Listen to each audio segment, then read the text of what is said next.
So if bago ka sa mong channel, welcome! And if you are a subscriber na, you know that this channel, akong isoon Victoria, usually will do it. But the last few weeks, wala ko nakapost og video with us two because we ran out of videos with us two because we haven't seen each other since December. They ask you how you are, you just have to say that you're fine when you're not really. But excited kay ko kay next week, Victoria, magbisita siya namo. So we will be sure to film some videos together. That way, kaming duha, we can be on our channel.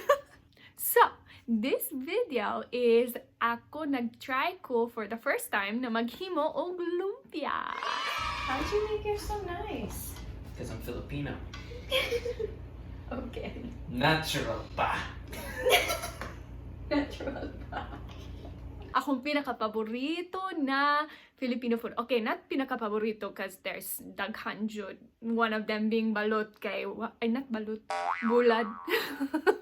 Not balot. Toria likes balot, but not me. One of them being bulad.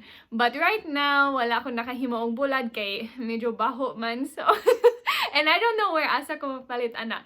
So, I tried to make lumpia, one of my favorites. And this is how it went. Wow, nice. Perfect. Step 1, how I made my lumpia.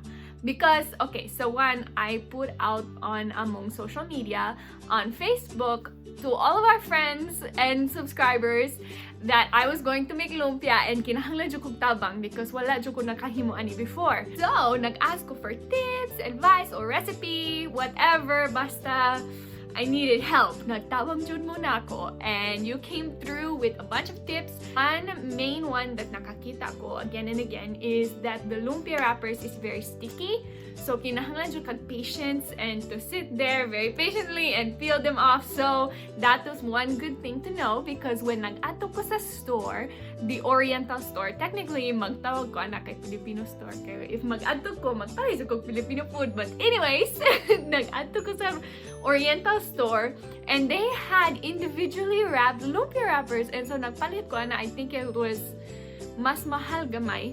Pero nagpalit ko na kay akong pasensya kay my patience is very tiny. So, nagpalit ko ana and then we went home and it was time to make the lumpia.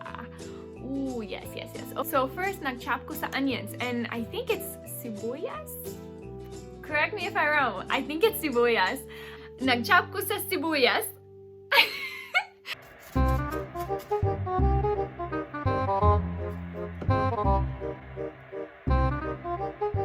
And then, nag-fry ko sa meat.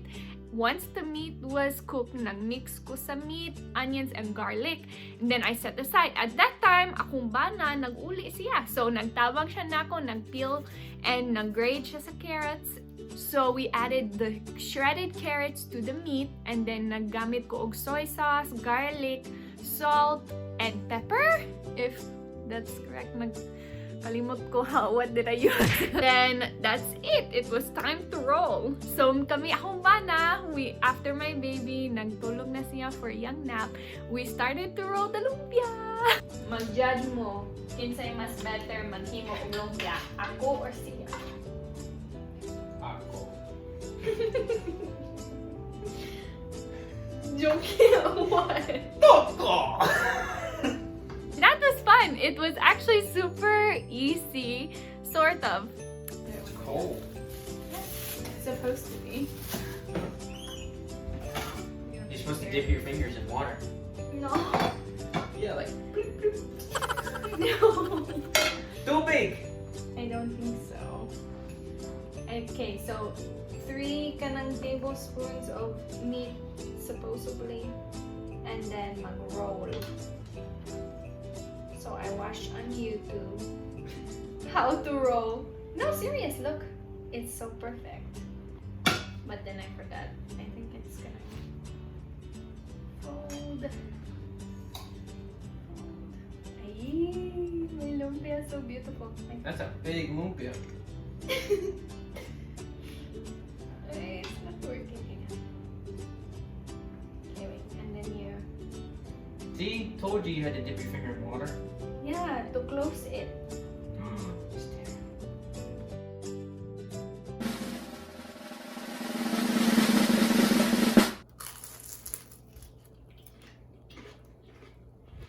Mmm. Is that good? Lami kaayo.